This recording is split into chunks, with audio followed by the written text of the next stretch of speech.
If you want to be good at writing, I don't understand why this is controversial to say, but every time I tell people this is how you become good at writing, they say I'm wrong and they say, oh, I don't have time to do that. But the trick is reading. Read good stories. Look at the story critically and go, why is this good? And don't read strictly fiction. About half of what I consume is nonfiction. I read history books, philosophy, biographies. I sit on YouTube binges about breakthroughs in nuclear fusion technology. I go down rabbit holes on how does natural language processing artificial intelligence work. And I research whatever catches my fancy because I never know what will be useful. And more information I jam into my brain, the richer a world I can create in the story. Welcome back to the Unreal Praise podcast. In its first and foremost discussion of transgressive fiction, online culture, and everything from 4chan that's actually good. And as always, I am your host, Labuschagne. And today I am being joined by this nice glass of Jameson Caskmates, Stout flavor. It's, your standard bottle of Jameson whiskey, but they've aged it in a cask that formerly had stout. It tastes exactly like the normal stuff and costs $5 more. But what is great value for money is FACELESS by James Krake, and that's what we're talking about today. In fact, it was such great value for money, I enjoyed it and everything, that I got James Krake on to tell me why you should enjoy it too. Welcome, bro. Thanks for having me on, and thanks for reading my book. So, man, first of all, one thing I want to know. What is this book? Obviously, I've read it, I've read the blurb, but I put it down and thought, how do I classify this? Where does it, slot in? What genre would you classify this as, man? And how do you see, the basic plot? Well, the answer to that I give is it's a murder mystery, isn't it? But it's a murder mystery where arguably the city is the Well, judge. I don't think I've read one of those before. Closest I could say is probably the Kramer and Zonda mysteries, but even then, those did not happen in a cyberpunk dystopia. Those happen in, the historical dystopia of apartheid era South Africa. It's a different ballgame entirely. So, how is the city then the killer? I mean, if I remember correctly, didn't the guy die of an overdose? Well, without getting into spoilers completely, because it is a murder, there was a guy responsible for it, and that's the entire premise of what Detective Elliot Blackstone is looking into. Um, but the reason I think you struggle to classify it is because the mechanism of murder has to do with the premise of the story, and that is the character in this cyberpunk dystopia. It's a authoritarian government surveillance state where everything is basically poor and shitty, like modern day cities in Right, America. right. So then, And he got deleted from the surveillance system. No record of his digital identity exists anymore. And that's why he was found as a rotting, unidentified corpse because when he died, no alarms went off, no EMS was dispatched. It happened to be his landlady days later noticed the just like a smell. real American city. Well, I don't think that would happen in New York. Not sure if corpses would actually worsen the smell of the streets, but. So, with that, then, you've already drawn parallels to modern life, and I just have two for comedic purposes. But, that begs the question there. Is your book meant to be a societal critique of modern American life? Aspects certainly are, because when I try and build the city, like a lot of the life in the city comes down to me asking questions like when I'm building a city of like, well, if there's a billion people in this city, what do they do for work? How do they get the food and so on? Like, what do they do for entertainment? And trapped in a city in the future as technology, particularly for virtual reality, has improved. Generally, the answer I came to for what do people do for entertainment is escape into video games and drink and do drugs. Neither of which particularly build you out of poverty, they just allow you to survive poverty. So that's part of what I'm depicting is just a lower class in the city that through their own actions aren't exactly getting out of it, not that the government would let Right, them right. anyways. Well, I mean, that was one thing that did really stick out to me in the book is the description of just social decay. And obviously, cyberpunk is a growing genre, and your book fits quite neatly into that as insofar as is a genre rather than a style. But you focused very strongly, I remember, on showing viscerally the effects of poverty, both, on people's health, their appearance, but as well as on somebody's psyche, like the kind of person who does find escapism in games because their life is just so shit. Well, it's good to hear that that came across well because that's what I was going at. Yeah, and on that topic, then, it reminded me very strongly of Ready Player One. I'll refrain from making comparisons because I don't like Ready Player One, and I think nostalgia panning to the 80s is kind of pathetic, but, people are millennials, myself included. He did it well though. I will say the book Ready Player One, yeah, it's nostalgia baiting. Kind of liked Yeah, it. I know you Just liked it. saying, the movie was pretty I know horrible. you liked it because I see the exact same escape into VR in Ready Player One as I do in your book.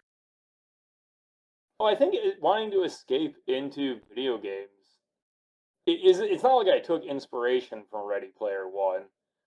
No more than you could say, because like Sword Art Online from 10 years ago became a worldwide phenomenon. Even though it's like allegedly a trap and a death game, and they're fighting for their lives, man. But like, who watched Sword Art Online and didn't go, man, it'd be really cool to be in the video game, jumping around with super high stats, I fighting did. monsters, It and was a you know, fuck-ass terrible game.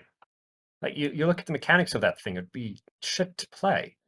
Just look at the interface for Sword Art Online. It's like little boxes you scroll through. You have to open each one individually. That doesn't work from an MMO. You need all your abilities and your items on screen and immediately accessible. I mean, it's also VR, so how do you even hotkey anything? all right, I'll give you that. I'll give you that. A lot of that particular genre that's coming out of Japan and Korea right now, they're based on the MMOs that are popular over there, which is why you get things like Hidden Pieces is always a huge plot point for stories like Right, right. Overgeared or something. And that just would never be popular in America. But hey, it could be worse. We could be looking at Diablo Immortal as That would be a harrowing and depressing hellscape of reality. I mean, shit, that's like on the road levels of depressing stuff. But returning then to the topic of your game, who would you admit then are your influences? What inspired you to write this? so generally this is a pretty dense mix of various influences because I do have anime influences like Flame, the manga series about killer Fantastic. trapped in the megastructure. I think is one of the most visually evocative series that I've ever read. I'm not sure if you count it as reading. It's kind of no dialogue ever. There's I not mean, you really look at it, words and the blank. pages are so detailed that it takes you the same time to look at one as it does to read a legitimately good manga with words. Often longer. You can get absorbed in the depiction of the dug out Jupiter void that Killy has to walk across. Yeah, that was a really striking scene. I remember something similar with Made in Abyss, which is one of my favorite mangas. Is sometimes you just look at like the landscape panels, especially in the city of the Unreturned at the towards the conclusion. Just take in the weirdness. It was fantastic non-visual storytelling. You must be excited for season two then. I did not actually enjoy the anime much. Oh, interesting. I struggle with Beta Abyss because I just kind of got repulsed by the idea of sending children to go That die. was one of my favorite parts actually. Enjoy the lolicon. And That I found be kind of bad taste, but just the non-sexual suffering that was very interesting and well played out.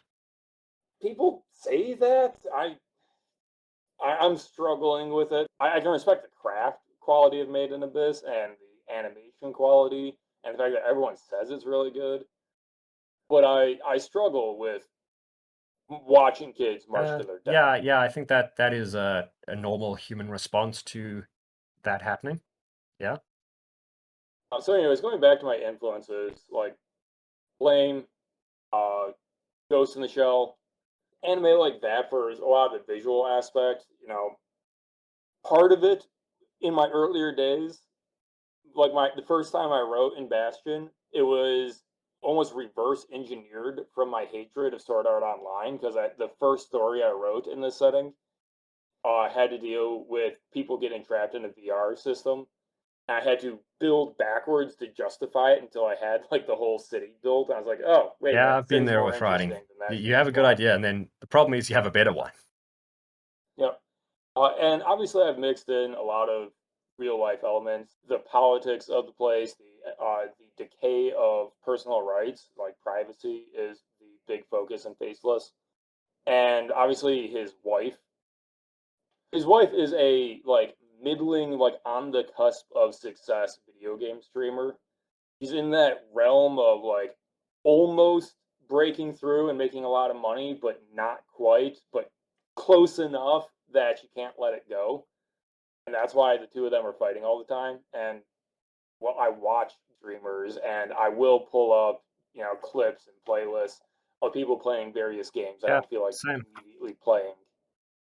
Yeah, I mean, yeah, like from my perspective, there's some games which aren't really worth playing more than once, in which case, unless they're, fucking phenomenal games, they usually aren't, why play them yourself? Why not just get somebody with, charisma or, big boobs to play them for you? Or both. Presuming that exists, I haven't found it yet, but presuming. What? Are you not a fan of the Hololive girls? No, I just, it hits right in the middle of the uncanny valley to me. Like, shittier VTubers, Tonkatsu Sinclair is one of my favorite. That I can watch because it's very obviously, not real. But the Hololive ones are so, fleshed out and humanized that it gets into this uncanny valley space for me of it's not a person, but it wants so badly to be treated like its own person instead of some guy behind a mask animating it that it just bugs me. That and they're just not good waifus. Well, that's a matter of personal taste. However, ever since I saw Netflix roll out their own VTuber to advertise their anime collection a few years ago, that one thing is why all the corporations in Bastion basically have VTubers as their PR I was just gonna representatives. ask why the hell is that? Because I thought it was, inspired by the Wendy's Twitter things or the Sam of Samsung. Partly, yep. And it's just the evolution. It's going all the way to having a character that at times is almost certainly controlled by a lawyer back at Yeah, headquarters. each corporation now has a waifu. Uh, it's like corporate corruption is something, quote, beautiful. It's certainly something I did not expect 10 years back to be seeing, this Wendy Spats on Twitter, their big boob anime girl. Our current culture has found itself in a great deal of tension over left wing puritanicals that don't want anything sexualized, but also left wing degenerates that want everything sexualized. And it's not clear who's going to win because sex Yeah. sells. I found this to be like the weirdest thing with the left eating itself alive. I mean, people on the right, we can at least briefly collaborate. It's usually bad optics because the Nazis or whatever your country's version of Nazis are, they speak very loudly. But, people can come together and put aside small things like who to kill. But, on the left, they always do this. I kind of want the perverts to win because it'll be fun anime, but I also don't want them to win because they're somehow even bigger assholes when you talk to them than the Puritans are. Well, I am solidly on the side of don't censor things, don't censor anything. So, in that respect, I want the pervert degenerates to win. There are times where I question if that's the right decision, though. I mean, yeah, it's just like you run into some of them online and they're legitimately sounding like a different human species. Human in dramatic quotation marks because they're always talking about, how fucking horny they are. And I'm thinking, like, dude, don't you have other interests? Do you not, play golf or cook food? Is there just nothing? For a lot of people, the answer there is no. Just as a personal experiment, when you meet someone, try and figure out if they have a hobby. It's probably their hobby is typically, like, I would say for a third of people I've met, the hobby is watching Netflix and jerking off. That's not a hobby. That's an addiction. Well, they don't know like, that's their answer to the question of what's your hobby. Yeah, and people who are ashamed to admit it's watching Netflix and jerking off just say, I don't really have the time for hobbies, I just sleep. Yeah, and you whack off to Pornhub before you do. Yeah. Yep. Or, there's people are like, oh, I like to draw. Oh, really? When's the last time you drew? Can you show me something? Oh, it's been a few months. Yeah. Like writers. You and I both know tons of writers that haven't written in weeks to months to possibly a year, but they'll still tell people their hobby is writing. Yeah, because I mean, it's a cope at that point. It's an identity. It's like, you put your shoes on, you put your writer label on, and then suddenly people are supposed to respect you because you can put fucking words on a page.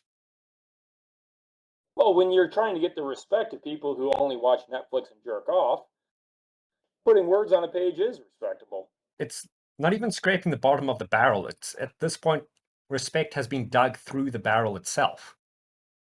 But anyway, back to the interview. With these waifus you have for each corporation, I'm presuming your workers are like paid in script, right? They're not paid in, real money. The people who live at Aqua, the people who live at Phoenix.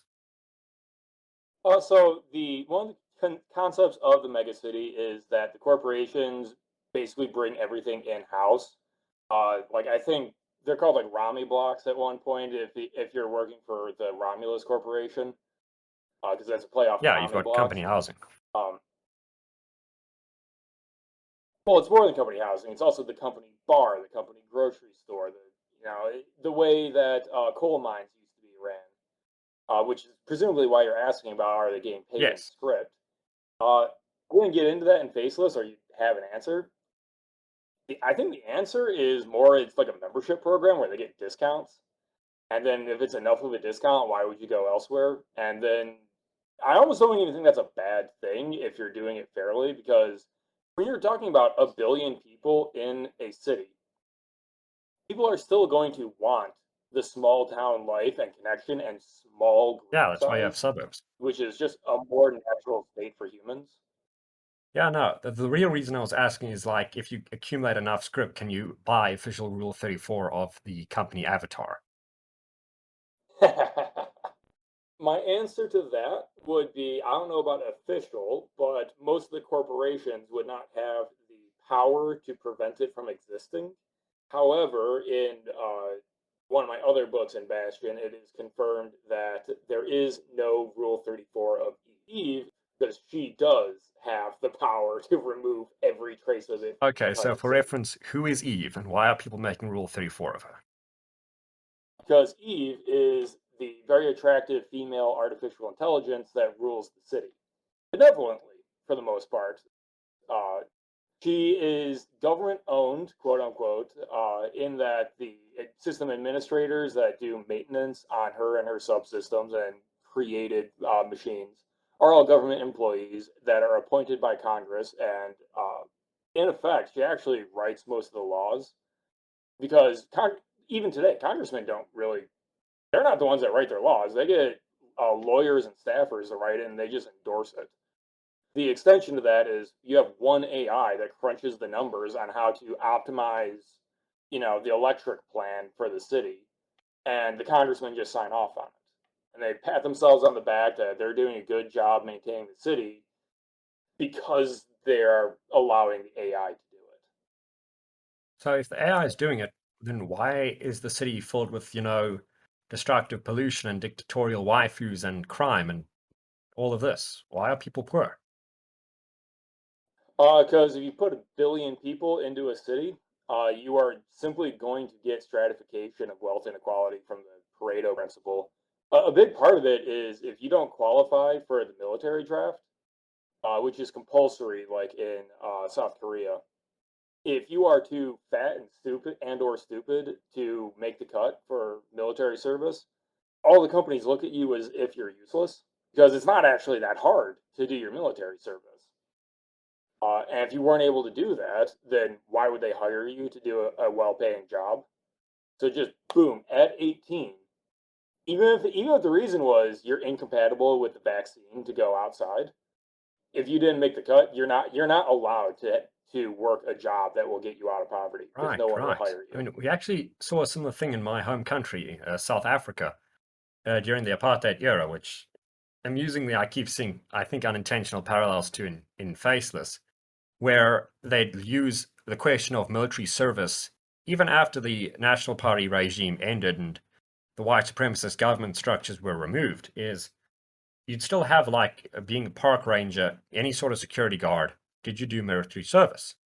And that was a way they effectively used to filter out any, weedy white guys or just any non-white people from applying, because they'd say, sorry, dude, you're colored, so obviously you didn't do military service, and obviously you're not going to apply for it now, because they hadn't, like, really changed the army structure until 2008.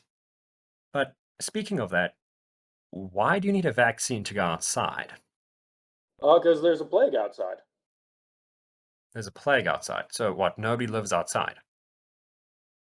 There is exactly one colony of people that have natural immunity, and they live in basically the Upper Peninsula of Michigan, except that the states aren't really states anymore because either you live in Bastion or you live on the Californian coast because shipping requirements, or you are these people living in the Right. Isles. So that's the Uh, odds. and just like the Black Death, there is a subset of any population that will be flat out immune to a disease, and they keep breeding with one another. They'll pass it on, so they don't have to worry about it. But the survivors in Bastion need a vaccine, and also it's government Okay, control. so this is then the Caesar.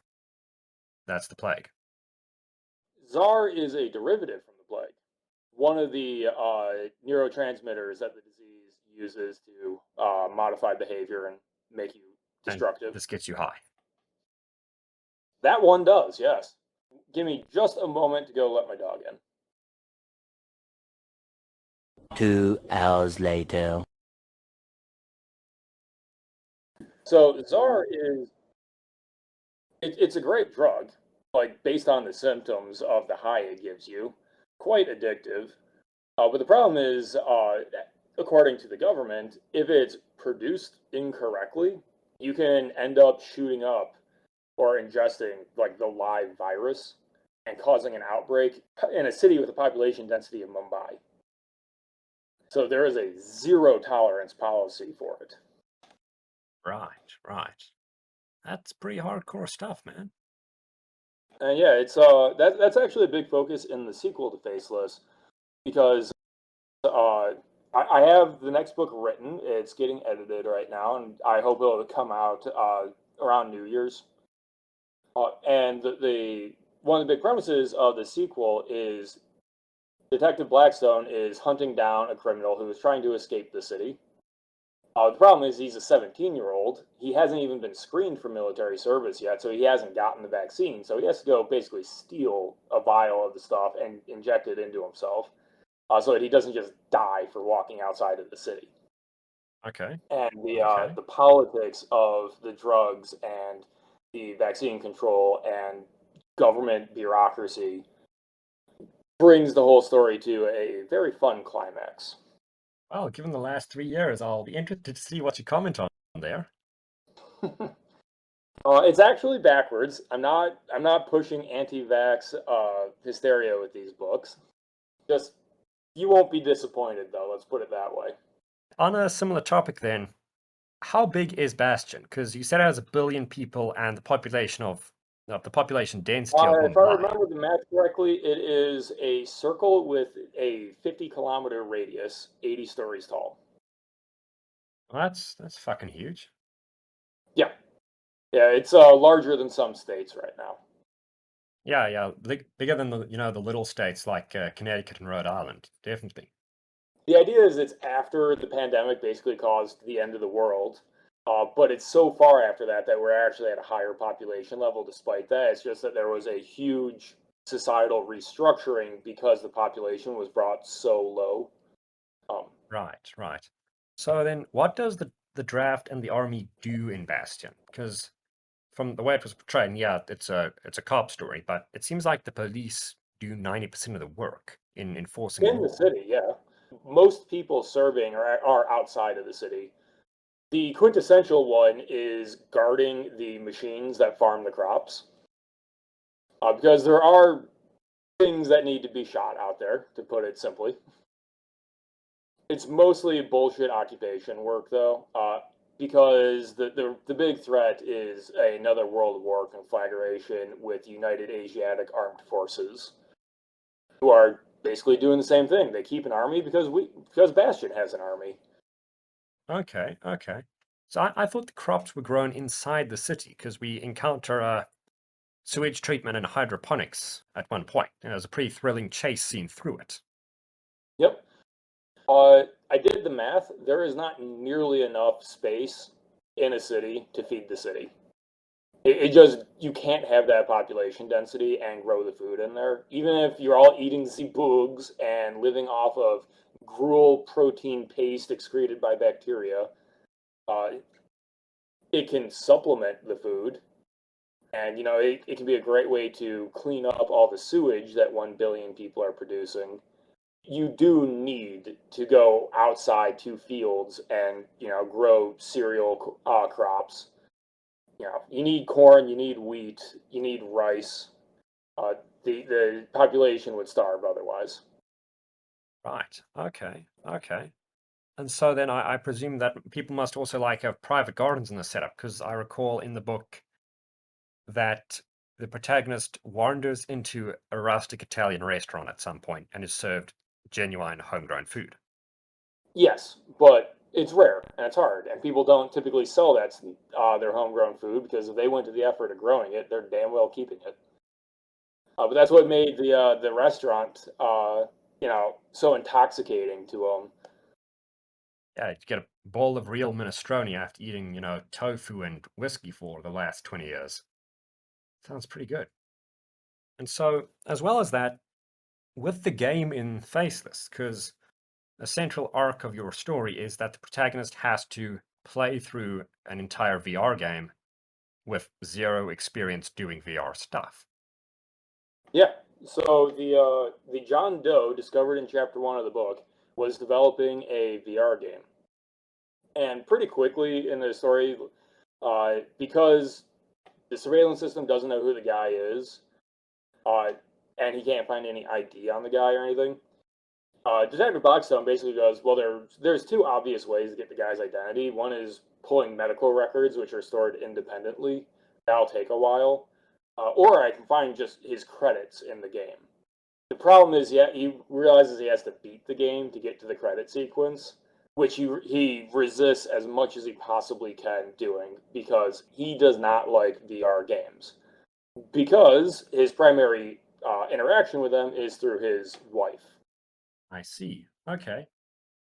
And do you think we might have VR games like that well, I think Bastion is set in like 2150, but give or take 100 years, could we have VR games then that interface directly with your brain and skip, all the Oh, absolutely. external goggles and hands? I 100% believe we are going to eventually get Matrix style virtual reality. You know, I'm hopeful that Elon Musk's Neuralink will get us that in our lifetime.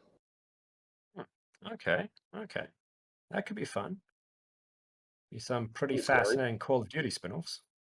I think you're actually in our lifetime. We're probably going to see a lot of very strange censorship laws that get pushed on these things once the experience gets too real. And that's going to be a whole new form of culture war. But honestly, in 2140, the government just kind of lets people do whatever they want, because no matter what the person's doing, the government is not in threat of losing their control. Yeah, if it gets serious, just drop a spider robot on them. Pretty much. That was another thing I wanted to ask about is So this is a book from the perspective of the police. And not only is the protagonist a cop, but many of the other important characters, I believe especially the police chief, are as well. But aren't you concerned that might give, a somewhat biased view of Bastion? Because you're always looking at them sort of when they're jumping in to save the day. Because that's what the protagonist does. You're not looking at all the, asshole cops out there. Well, Elliot is a good guy. I think you would agree with that after reading the book. I would. So I do understand that if it was only ever, the military police cracking down on criminals, that would create a very specific view of the city. And there are two things that I'm going to do for that, and one is in the sequel. About 1/3 of the chapters are from the perspective of the criminal he's hunting, and I'm going to start doing that from now on. I think it'll make the book slightly longer, but that's not a problem. Um, it Okay. strengthens the Okay. story to see basically the protagonist and the antagonist and how they're interacting with each other. Right. Additionally, I'm Right. going to write just different stories in Bastion of different people doing different things. I see. So, yeah, because I was very much interested in that. And one thing, your idea reminds me of now is the Parker series by Richard Stark. Have you ever come across that? I have not. Please tell me. Very good series. Highly recommend. It's crime fiction set in the 20th century. The time period updates to whenever Stark is writing them. And it's about this guy, Parker, who's a professional criminal. And he specializes in heists. So each book discusses one heist he's going to pull off. But a gimmick of the series is that a third of the book, or yeah, a third to a quarter, is from the perspective of other characters. And so often, this is the cops who are hunting Parker, but sometimes it's the mafia that Parker is fighting, or it's other criminals, or other antagonists or minor protagonists in the world. And it's very enjoyable because Parker himself doesn't really have a personality. He's just the guy who does badass things. And then, so you go through that, and just as Parker is about to set it up and go, you see how are people reacting to everything he's done so far in the book. What are people doing and planning to stop him? How are his allies helping him? Or even just what are the implications of all the mayhem he's been causing so far? It sounds really good. Yeah, You should send me the name to that. Unfortunately, you've already screwed up my reading backlog. I've got this book. It's called Sociopath. That's sitting in front of me right now because I got to read that next. oh, you poor bastard. Yeah, you're really punishing me right now, making me read this. Yeah, I know. It was almost like I had to just white nail my way through this weirdo cyberpunk novel. Um, but yeah, you also had me Yeah, listening to Bronze Age Mindset because of an earlier episode on here. you actually listened to Bronze Age Mindset. How was it? I'm not done with it. I'm like an hour and a half into a 6-hour audiobook. I feel like I almost need to listen to the whole thing, then watch your podcast, and then find other like cliff notes on it to review because it's a bit rambly. Yeah, no, that was one of my major complaints with it. Granted, I didn't agree with Bap's philosophy at the time, and I don't now for slightly different reasons. But yeah, the book just needed a professional edit. I know, like, a lot of people, especially on the chans, will say, but, the rambly style and the shitty punctuation and the liberal quotations of it adds to the appeal. No, it doesn't. It makes the book worse. It makes the book shit because not only is it just cheap shock horror, but it's really irritating to go through because you can't tell when he's making an argument who he's just trying to annoy you. I will say though that I think the urge to grow uh, and become better than other people specifically, which is almost a bit tangential to his point though. But I think that's actually driving a lot of the book market right now. Because you can like that's the entire reason that isekai is popular is because it's a power fantasy 9 times out of 10, and it appeals to that Yeah, urge of I want to become better than other people. yeah, same with the cultivation web novels. It's this urge to flex, the will to power, you could say. Yeah, Yeah, it's almost like somebody else had this idea before him and phrased it better. Possibly. I think that's probably correct. But it just means that both of them are talking about something quite true. Yeah, unfortunately, Elliot doesn't really grow in this story, and that's kind of left me going, But that's why I write in multiple genres. Because, a detective looking into a strange crime case appeals more to discovery, mystery, a sense, a desire for justice. And, if I made you care about him, you should care about his failing romance with his wife, because you should want them to either break it off or make amends. But becoming better than other people is kind of lost in Faceless. Not really something I was Yeah, able and to I think do. yeah, and you're also trapped in a cyberpunk dystopia where the idea is you can't get out of it, you can't improve.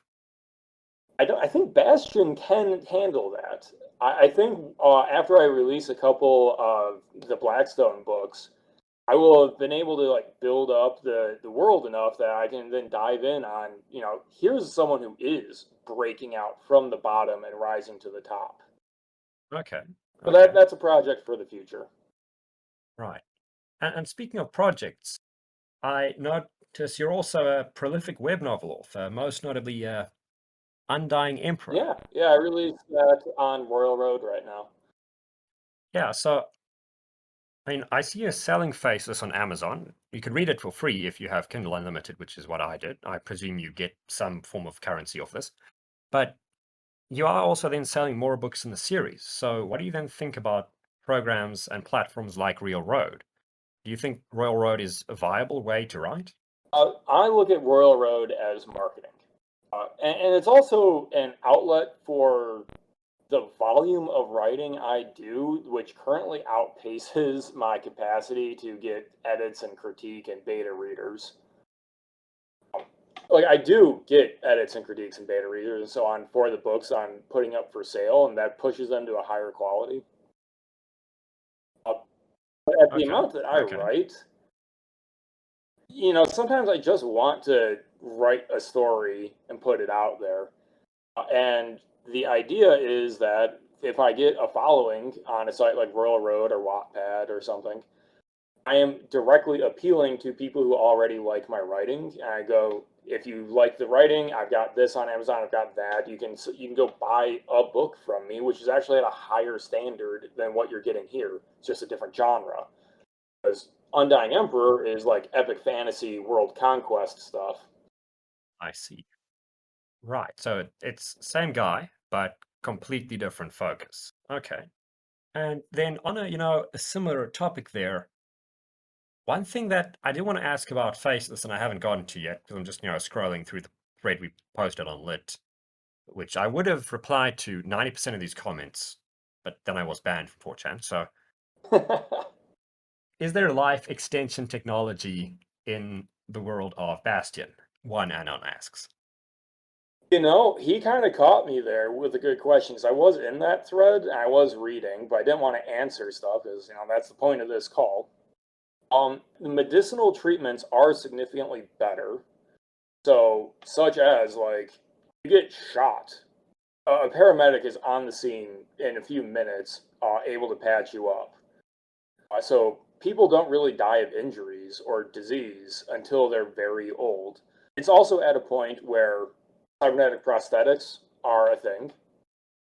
Okay, And okay. replacing your own organs is a thing. I don't have an answer for lengthening telomeres, which is the fundamental reason that old age is going to kill you is cell senescence. I think I might just say, so that the setting isn't completely alien to modern day, that they haven't beaten old age because, once you hit 100 years old, your cells have replicated so many times that even if they can keep curing the cancer, you're going to keep getting cancer. I see. Okay, that's a pretty So average age is interesting up, view. I but think, not granted, like 500 years. right. Okay. Yeah, because I think, granted, I haven't read too much science fiction, but in my favorite science fiction series, Zeely Sequence by Stephen Baxter, he also discussed the same problem because anti-senescence is a major theme of his works. And it eventually he revealed that despite being a fairly competent physicist and doing a shitload of research in other fields, he just had no fucking idea how people could do this, how to lengthen telomeres. So the final book in the main series actually explains this, and it involves a person from the future in which they'd already figured out how to lengthen telomeres, accidentally being sent back in time to the past to save the future, and was then captured by an exorcist and had their telomeres cut off and then replicated off basically their biology to lengthen telomeres for future anti-senescent technology. I don't know if that works or not, but the protagonist of the story was an actual monkey. So, That went significantly further into the weird territory than I was prepared for. yeah, that's my favorite thing about Zeely sequence books is you read them and you think, okay, this could happen, and then you read it and think, this shouldn't happen. It's like the books run the gamut of, child soldiers, alien invasions, actual fish hive minds, computers that run backwards in time. It's just like weird shit. There's no normal aliens. My favorite scene from the whole story is that this guy is kidnapped by the leader of the alien resistance to the third genocidal human empire. And he gets kicked around, he's brought before him, and the guy is in charge. The leader of the evil aliens is in charge because he's twice as big as all the rest and comes from the ancient past when the evil aliens were really, trying to take over the world and fighting the Civil War because the new ones are too peaceful to fight the humans. And it's just this humongous black sphere they call the Black Ghost because, it's black. And the guy realizes, dude, I'm not scared of you. And he just punches it to death. And the rest of the ghosts, also spherical, just look on in horror and think, oh, fuck, man. We don't have arms, so we can't stop him punching this guy. Bro, what? That sounds like a reject anime plot. It might actually be a reject anime plot now that I think of it. Okay. But returning to FACELESS again then. So you've told me there's going to be one about, looking at the vaccines in your world and the plague and how the government works. But do you have any plans for additional stories? Because you said you've written a lot in the Bastion universe, Yeah, but it hasn't so been published yet. Blackstone is going to be one big chunk taking place in like the 2140s, 2130s.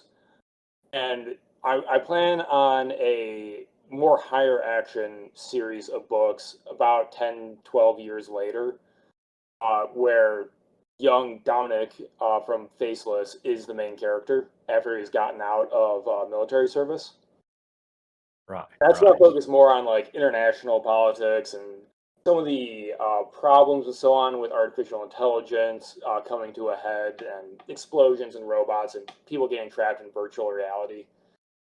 That kind of stuff. It will Okay. be in the future after Blackstone has had his course of stories. I see. Okay. And so for the books moving forward then, one anon, obviously, you've got a couple of anons in this thread tuning you for the cover art, which I thought, it's fine. Did you do it yourself? No, I hired an artist for that. Right. So they should be tuning the artist instead of you. I personally really hate covers that like. So there's a lot of books that have that like cartoon. It looks like a comic, and they do that because it's cheap. I hate the look of it. Um, Yes. there's also just like that uncanny valley level of cartoon realism is super common, which I also just do not aesthetically like the look of.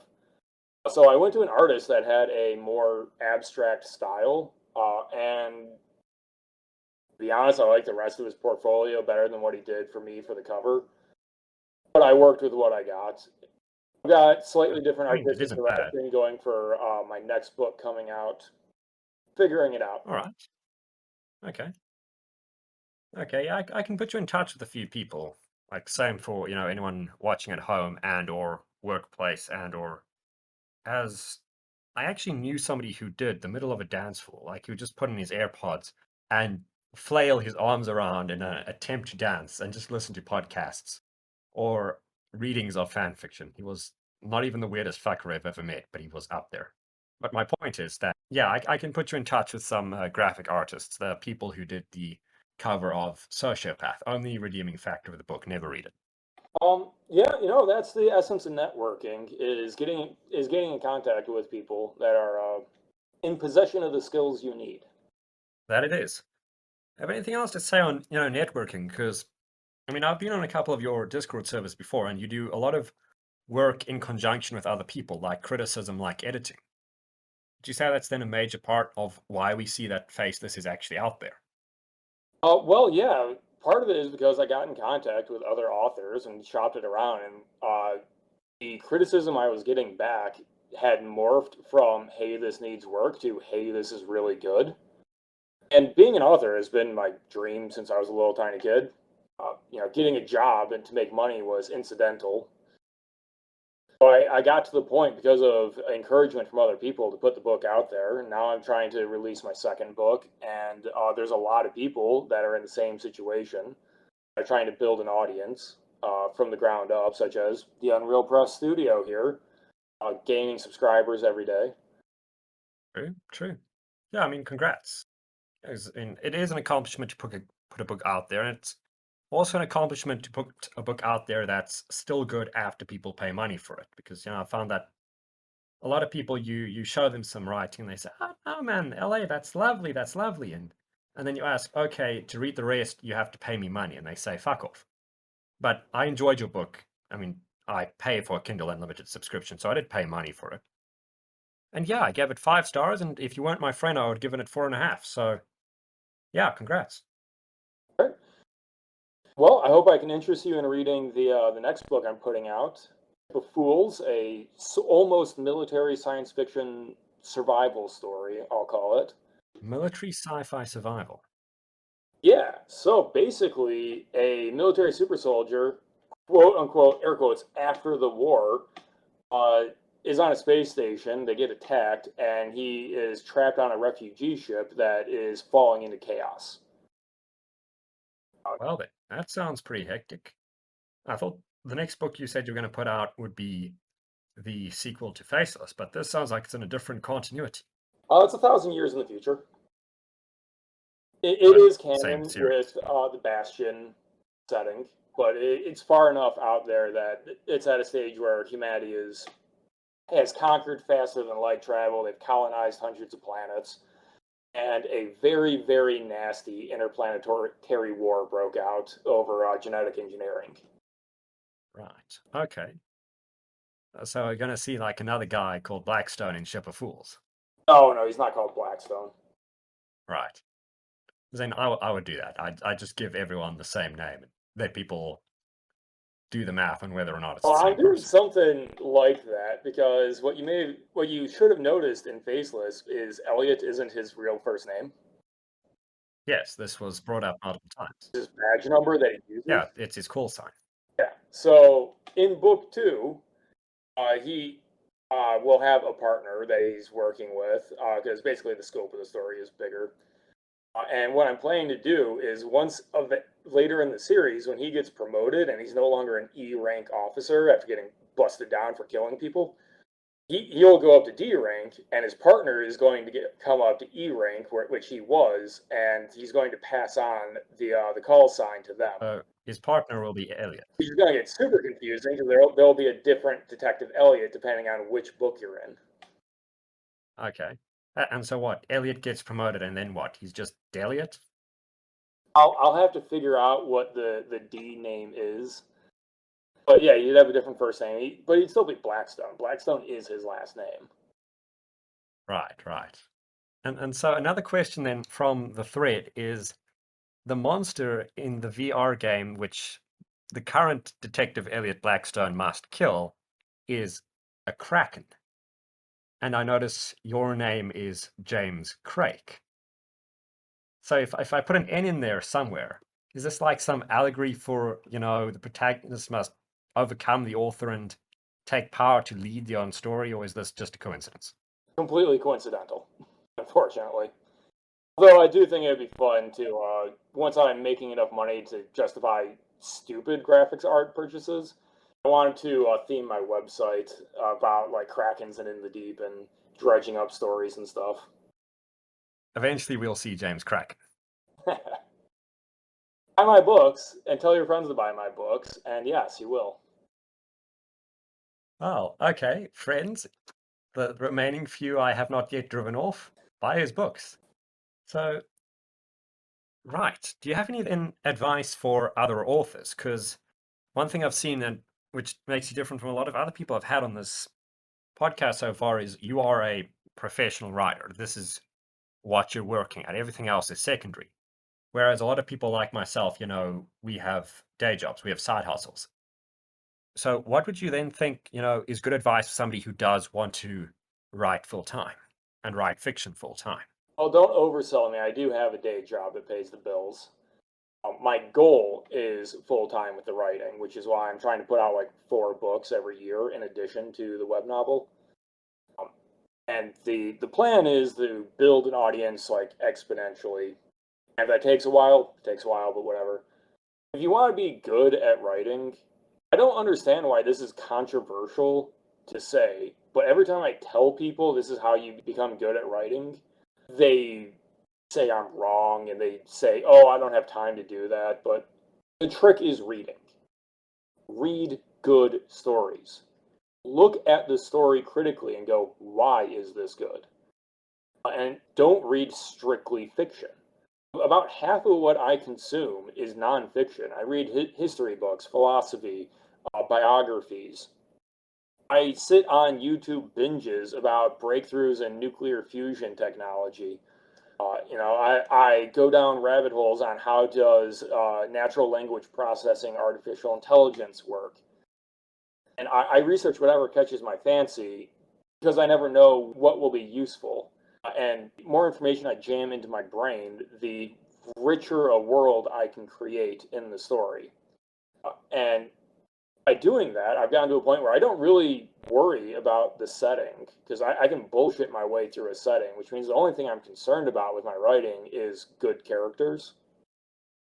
That's the essence of a compelling read, is getting people engaged with a character. Okay, okay. Sounds pretty good.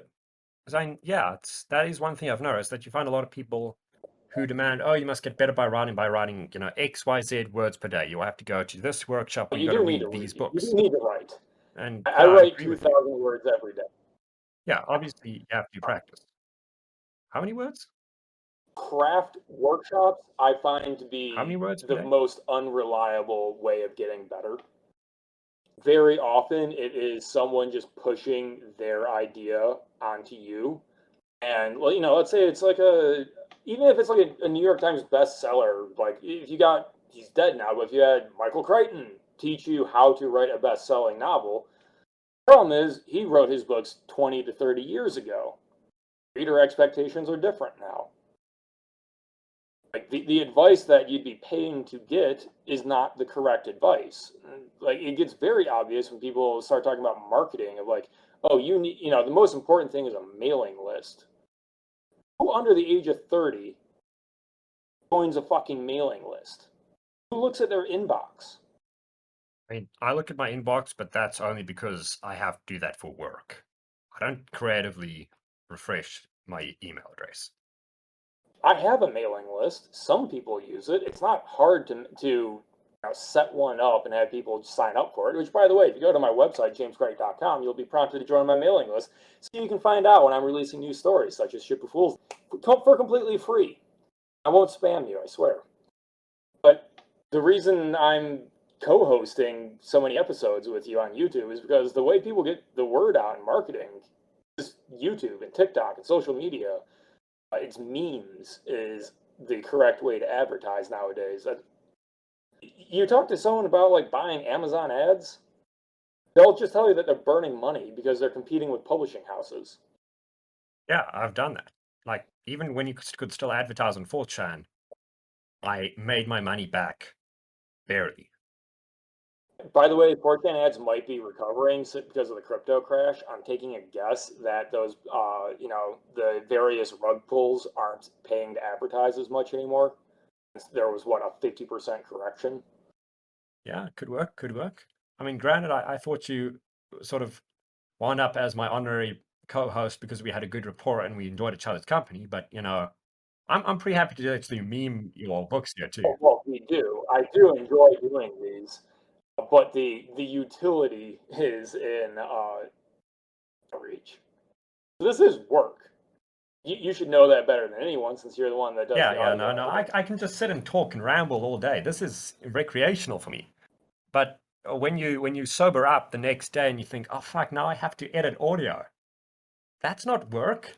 That's an argument for suicide. But speaking of editing, do you have any tips for that? Because again, you use, or at least you get editing from other people, but how can you know that then that's reliable? I find often with editing from other people, especially if it's online, they just edit according to their preferences. They don't edit according to anything objective. Editing is a shit show. In my opinion, the most reliable thing genuinely is read your story aloud. Hear it back. Maybe try a text-to-speech program to read it to you and you listen.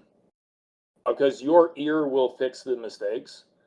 It won't necessarily catch punctuation. Particularly if you're at like the semi-pro level, like people on 4chan are, like the amateur level. That's why you also have to be wary about beta reader feedback.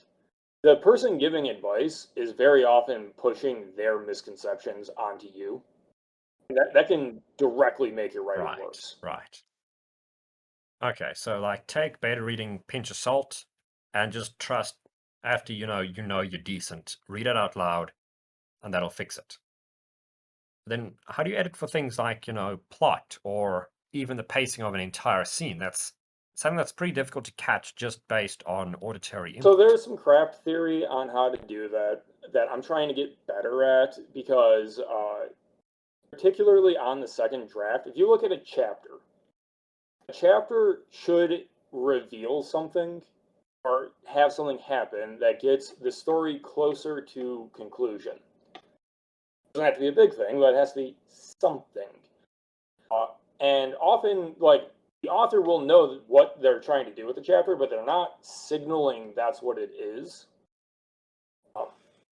Like, I was just reading a friend's chapter that he submitted to a workshop, and he's writing this fantastic, like, dark fantasy, huge epic scale about a country completely deceived by their own faith, and it's great.